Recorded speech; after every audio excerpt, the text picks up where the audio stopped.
अस्सलाम वालेकुम वरहमतुल्लाह। Scholars talk के प्लेटफॉर्म से एक दफ़ा फिर आप सबको कामरान अमीन का सलाम। उम्मीद है आप सब लोग बिल्कुल ठीक ठाक खुशबाश होंगे और खुशियां बांट रहे होंगे।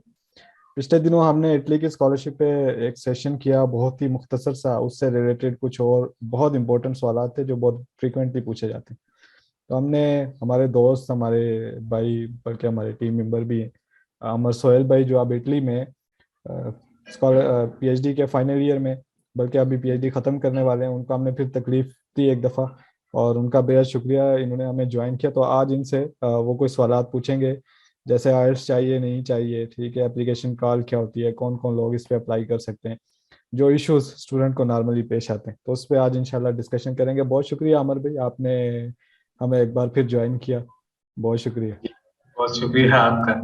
तो अमर भाई, चूंकि मुख्तसर ही है, टाइम ज़ाया किए बगैर हम जाते हैं क्वेश्चंस की तरफ। और पहला क्वेश्चन अगेन यही है कि कौन कौन स्कॉलरशिप पे अप्लाई कर सकता है, जो इटली में स्कॉलरशिप प्रोग्राम। जी, अस्सलाम वालेकुम। सबसे पहले इसमें वो हर बंदा अप्लाई कर सकता है जिसके पास 18 years ऑफ एजुकेशन है, या कुछ लोग ऐसे भी हैं जिन्होंने 3.5 साल का एमबीए किया होता, तो वो कहते हैं कि जी हमारे पास तो 17.5 साल की एजुकेशन है, तो हम अप्लाई कर सकते हैं कि नहीं। वो भी कर सकते हैं अप्लाई। उसके अलावा कुछ लोग ऐसे होते हैं जिन्होंने 2-2 साल का बीएससी और एमएससी अलग-अलग किया हो, तो फिर एमफिल करते हैं। तो वो बिल्कुल। लोग भी अप्लाई कर सकते हैं क्योंकि उनके भी 18 साल एजुकेशन के पूरे हो जाते हैं उसमें। बिल्कुल। अच्छा, मतलब ये पीएचडी के लिए स्पेसिफिक कम करें, क्योंकि पीएचडी के लिए जी, एप्लीकेशन जी। हाँ जी, पीएचडी के बिल्कुल ठीक। अच्छा, दूसरा ये है कि इटली में स्कॉलरशिप्स के लिए आइल्स वगैरह चाहिए, आइल्स टॉफल किस तरह की चीज़ें। जी, पीएचडी के लिए तो बिल्कुल नहीं चाहिए। सिर्फ 1 या 2 यूनिवर्सिटीज़ हैं जो जी। कहती हैं कि आप हमें जीआरई और आईएलटीएस टॉफल दें। जीआरई का तो स्पेसिफिकली सिर्फ एक यूनिवर्सिटी कहती है, बाकी आईएलटीएस टॉफल का एक 2-3 यूनिवर्सिटीज़ हैं जो कहती हैं। अ, अब ये बात ज़हन में रखें कि इटली में तकरीबन कोई 40 से 50 यूनिवर्सिटीज़ हर साल पीजी एडमिशन अनाउंस करती हैं, और आप देख लें कि अगर उनमें से 2-3 भी माँगती हैं, तो ये रेशो बहुत कम है। हाँ जी, बहुत बेहतरीन। तो इंग्लिश प्रोफिशिएंसी सर्टिफिकेट चाहिए होगा अगर आर्ट्स नहीं चाहिए। एग्जैक्टली। आप अपनी यूनिवर्सिटी से इंग्लिश प्रोफिशिएंसी लेटर ले लें और उसकी बेस पे आप अप्लाई करें। और जो आपका इंग्लिश जो एग्जाम है, जिस तरह आइल्स या टॉफल है, जी। उसको रिप्लेस वो इस तरह से करते हैं कि वो जब आपका इंटरव्यू ले रहे होते हैं, तो वो आपकी इंग्लिश भी जज कर रहे होते हैं कि आप कितनी बेहतरीन। अच्छी इंग्लिश बोल रहे हैं। तो वो बेहतरीन। वाला जो एग्जाम होता है, वो उसकी रिप्लेसमेंट जो है ना, वो इंटरव्यू भी हो जाता है। छोड़ते नहीं है वो, वैसे सही हो गया। हाँ जी, छोड़ते नहीं है वो। अच्छा, तो ये एडमिशन कार क्या होती है और नॉर्मली कब से फिर ये एडमिशन कार। जी, एडमिशन कॉल जो है ना, एक इटालियन यूनिवर्सिटी, हर इटालियन यूनिवर्सिटी की तरफ से एक जामे डॉक्यूमेंट होता है। जी। उसको पता नहीं अब लीगल डॉक्यूमेंट कहना चाहिए कि नहीं। लेकिन यह है कि उस यूनिवर्सिटी ने अपने अपने जो एडमिशन प्रोसीजर्स तय किए हुए होते हैं पहले से, जो उनकी एडमिशन के मुतालिक सारी डिटेल्स होती हैं, वो उन्होंने एक जगह कंपाइल करके वो अपनी वेबसाइट पे डाउनलोड अपलोड कर देते हैं। मतलब जब भी आप का एडमिशन अनाउंस होता है उस यूनिवर्सिटी का, तो वो एक डॉक्यूमेंट जो होता है, वो उनकी अपनी जो एडमिशन वाली वेबसाइट होती है, एडमिशन टैब में, वहाँ पे वो अपलोड कर देते हैं और वहाँ से स्टूडेंट्स डाउनलोड कर सकते हैं। उसके अंदर आपको हर किस्म की जो है ना इंफॉर्मेशन मिलती है। इसलिए जो बंदा भी अप्लाई करना चाहता है, उसको सबसे पहले काम तो ये करना चाहिए कि वो एडमिशन कॉल एक दफ़ा पढ़ ले। आप 1 घंटा लगा के अगर एडमिशन कॉल पढ़ लेंगे, तो आई एम श्योर कि आपके 99.9% जो क्वेश्चंस है ना, वो ऑलरेडी आंसर्ड होते हैं उसके अंदर। तो आपको ज़रूरत नहीं होगी किसी के साथ जो है किसी को कहने की कि भाई आप इसमें जो है ना मुझे हेल्प आउट करें। बेहतरीन। अब ये मैंने अभी निकाली है एक यूनिवर्सिटी की एडमिशन कार, मेरा ख्याल है मुझे जल्दी जी, मिलेगी। बिल्कुल। तो ये आप इसमें स्क्रीन आप पे ही देख सकते हैं जी। ऊपर जाएँगे तो शायद कहीं होगा भी सही। तो आप ये जो है ना, ये बहुत ईज़ी हो जाता है आपके लिए कि अगर आप एडमिशन कॉल एक दफ़ा पढ़ लेते हैं। अच्छा, फैमिली को ले जा सकते हैं इटली में अगर स्कॉलरशिप हो जाती है, तो वो बंदा, वो उसकी क्या रिक्वायरमेंट्स।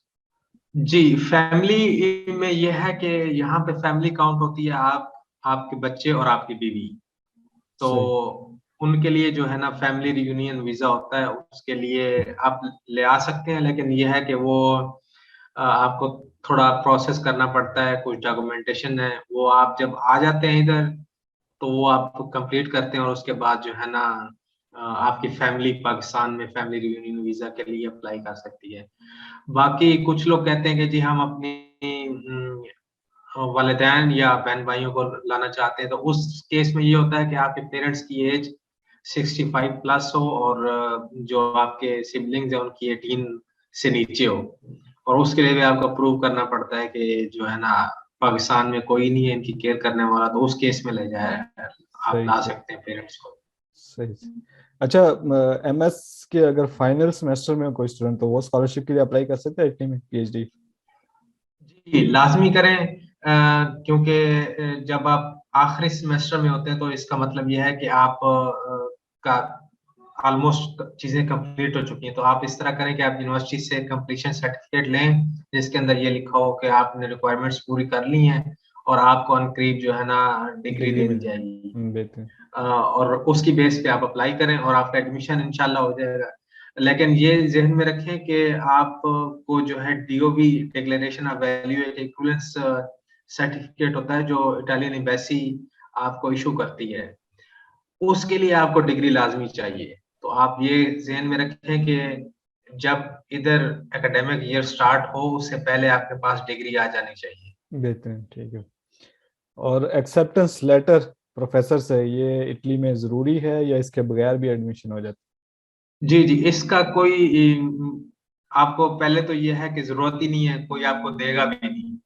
सही। और वैसे अगर कम्युनिकेशन के लिए आप किसी प्रोफ़ेसर के साथ राब्ता करना चाहते हैं, तो बेशक करें, लेकिन एक्सेप्टेंस लेटर की कोई ज़रूरत नहीं होती इटली में, ना आपको कोई देगा और ना इससे कोई फ़ायदा, क्योंकि बेसिकली होता ये है कि यहाँ पर एक प्रोफ़ेसर इंटरव्यू नहीं लेता, पूरा अच्छा पैनल बैठता है 4 से 5 लोगों का और वो आपको जो है ना असेस करते हैं कि आपकी एप्लीकेशन कितनी स्ट्रॉन्ग है और इंटरव्यू में जो है ना वो आप कितने मार्क्स आपको देने हैं।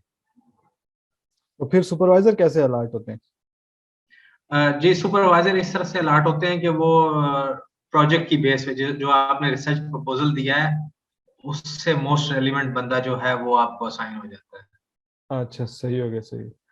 आमिर भाई, इंटरव्यू होते हैं स्कॉलरशिप पे जो सिलेक्शन होती है, अभी आपने जिक्र किया।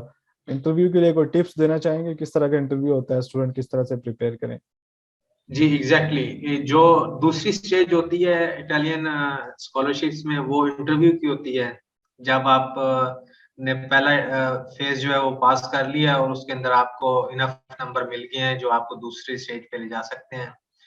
मोस्टली कुछ यूनिवर्सिटीज़ होती हैं, अगर फॉर एग्ज़ाम्पल 50 नंबर है तो उन्होंने पहले स्टेज पास करने की लिमिट जो है वो 35 रखी होती है, 40 नंबर रखी होती है, बेस्ड ऑन योर डॉक्यूमेंट्स। तो उसके बाद जो है ना अगला स्टेज आता है इंटरव्यू का। इंटरव्यू मोस्टली पैटर्न जो है पूरे इटली में वो सेम है।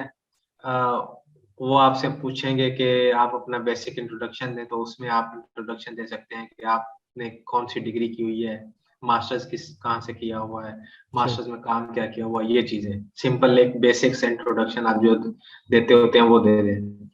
जो उसके बाद होता है वो आपसे 2 मेन चीज़ें जो जो असेस कर रहे होते हैं ना आपके पूरे इंटरव्यू में, वो ये है कि आपने प्रीवियसली काम क्या किया है, उसके अंदर आप मास्टर्स और बैचलर्स का जो भी आपका रिसर्च वर्क है, उसको 1, 2 या 3 स्लाइड्स में जो है ना आप शो कर लें और उसके बाद जो आपका रिसर्च प्रपोज़ल आपने दिया हुआ है, सही। ये सबसे मेन इम्पोर्टेंट पॉइंट होता है कि आप उसको कितना अच्छा एक्सप्लेन करते हैं। उसके अंदर जो लेटेस्ट लिटरेचर है, वो किस तरह से आप उनको बताते हैं, आप जो मेथोडोलॉजी है, आप किस तरह से उनको कन्विंस करते हैं कि ये इससे कुछ हो सकता है।